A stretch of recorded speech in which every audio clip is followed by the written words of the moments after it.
Morning, everyone. Morning. Chodesh Tov, good Chodesh. We are learning Mishna Megillah, Perek Gimel, Chapter 3, Mishnah Aleph, Mishnah 1. Oh, no, sorry about that. Mishnah Beis, Mishnah 2. Okay. Ein Moich Meis HaKnesses. We may not sell a shul, synagogue, Ela al Tanai, only with a stipulation, Shem Yirtzu Yachziruhu, that if the sellers want, they could take it back. Rebbe Meir, these are the words of Rebbe Meir. Rebbe Meir says, if you're going to sell a shul, it is disrespectful to sell a shul. If you're selling it, that shows that it doesn't have value to you.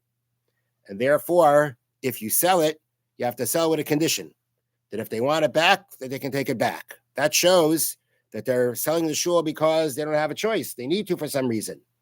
And if they express it that way, if they make that stipulation, Rebbe Meir says, you can sell it. Without the stipulation, even if they're selling it for it to be used as a shul, they're not necessarily doing anything, they're not changing it much. They're still going to be used as a shul. Nonetheless, the mere fact that you're selling it is considered disrespectful. It's considered disrespectful, excuse me, and therefore you got to make that condition. The Bartanura says the halacha does not follow Rebbe Meir's opinion. Now, the Chachamim say like this. According to them, you want to sell the shul, they disagree with Rebbe Meir, and they say you can go ahead and sell the shul forever. No stipulation made. You want to sell it forever, sell it forever. According to the previous Mishnah, the sages even permitted a person to sell a public shul, a public synagogue, to an individual. In that case, as the Mishnah previously said.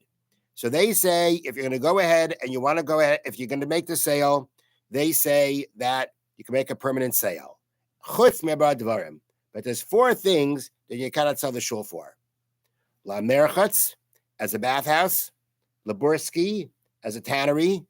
La Tavila, as a bathhouse. La Beis Hamayim, and as a bathroom.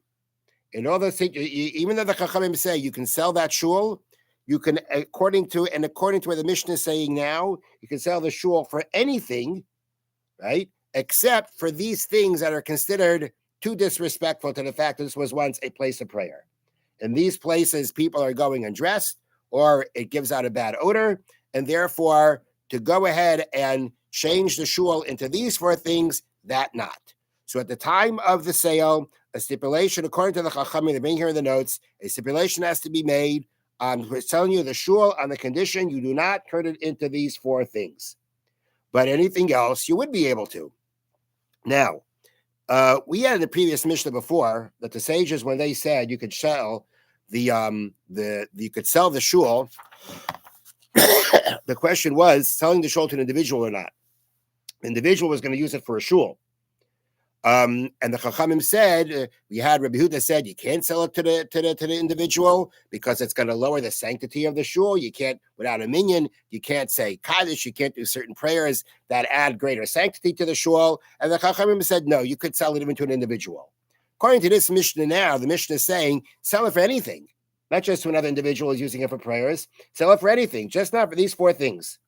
Now, the way this is explained is the following. They bring you to stay here down the notes. The sages ban only these four uses. They allow selling a synagogue for any other purpose, even one that is not holy at all. This is because they hold that whenever a synagogue is sold, it loses its sanctity because its sanctity is automatically transferred to the money that was used to buy it. For this reason, they ruled in the previous Mishnah that a public synagogue may be sold to an individual. So what that means is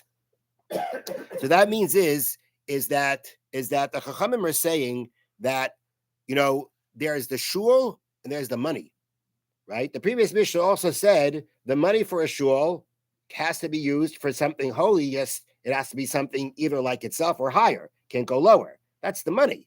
The money has a sanctity. So the money has to be used for specific, has limits to what it can be done with. The question is what happens to the shul itself? So the Chachamim say the shul itself, the building itself, lost its sanctity. Once it's sold, the money goes, the sanctity goes over to the money, and the shul you can use for anything you want. However, even after a synagogue has been sold and is no longer holy, the sages do not permit one to disgrace the building, since it was once designated for prayer. And therefore, these four things were a disgrace, and therefore they say these 4 things you may not sell it for. Okay, so we have Reb Meir who said you have to make a stipulation. You can take it back. If they want to take it back, they could. The Chachamim say sell it forever. Just don't sell it forever. Sell it for whatever you want, even something unholy for an unholy purpose. Except for 4 things you can't allow the building to be turned into. And the money has a sanctity, and the money has to be dealt with its sanctity in the proper way, as mentioned in the beginning of yesterday's Mishnah. Now, excuse me. Yehuda says, you sell it as a courtyard, and then the buyer does whatever he wants. Rabbi Yehuda is saying like this, that when this shul is sold, it has to be sold specifically to be used as a chutzner. The people who are selling it, he requires the sellers to say that they are selling it to be used for a non-sacred purpose, such as a courtyard. They have to stipulate that we're selling it for a non-sacred purpose. If they do not say this, the synagogue retains its holiness, may not be used for any purpose besides prayer. That's one thing Rabbi Yehuda is saying. When he says they sell it as a chutzner, means they have to stipulate that when they're selling it, they have to say they're selling it for a non-holy purpose. That's number 1. And then number 2, after you do that, do anything you want with the building. Anything you want. You want to turn it into a tannery, want to turn it into a bathroom, a bathhouse, anything you want. So on one hand, Rabbi Yehuda is more stringent than the Chachamim, than the sages, because the Chachamim don't say anything about stipulating anything. The only stipulation they say to make is not to use it for those 4 things. You have to say anything when you sell it. According to Rabbi Yehuda, you have to express, you have to say that it has to be sold, that it's being sold for a chutzner, meaning for non-holy purpose. And then Rabbi Yehuda becomes more lenient than the Chachamim who says you can use the root, you can use the building for whatever you want. Now, the way they explain here in the notes, explanation Rabbi Yehuda is brought down as the following. It's not the same thing as the Chachamim's approach. According to Rabbi Yehuda, a synagogue belongs to the category of tashmishe mitzvah, objects used for the performance of mitzvahs. Okay? The rule for such subjects is that they are holy only during the time they are being used to perform a mitzvah, or when they are at least intended to be used for a mitzvah. Once the mitzvah is over, they lose their sanctity. In this respect, objects used for the performance of mitzvahs differ from inherently sacred objects, such as Torah scrolls, which remain holy even after one no longer intends to use them. Something that is kedusha, that's considered a sanctified object itself, is inherently sanctified.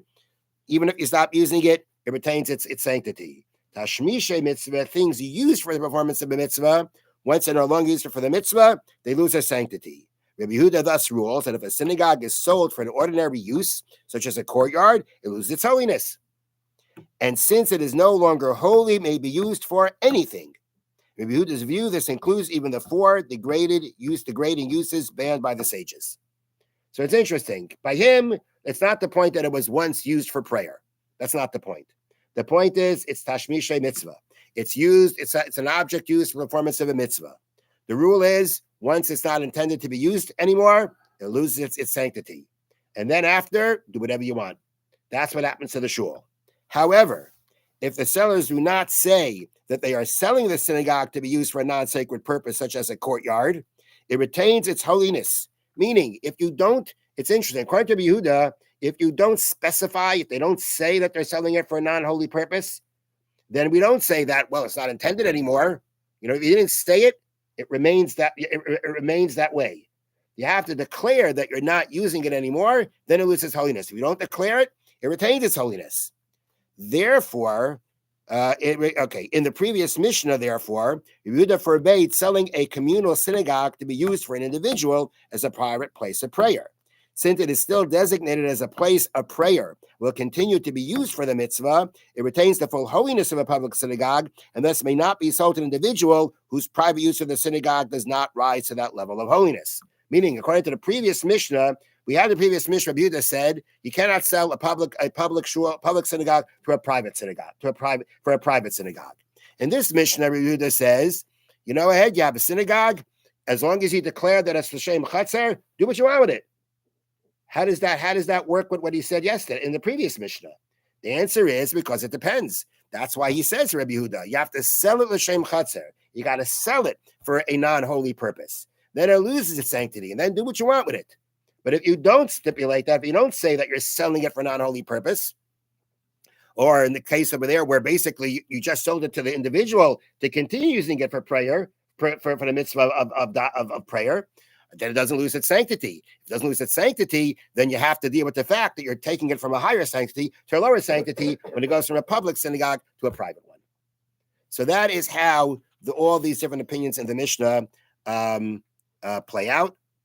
And I am assuming that the halacha follows the chachamim, the sages. Have a wonderful day and a good chodesh tov.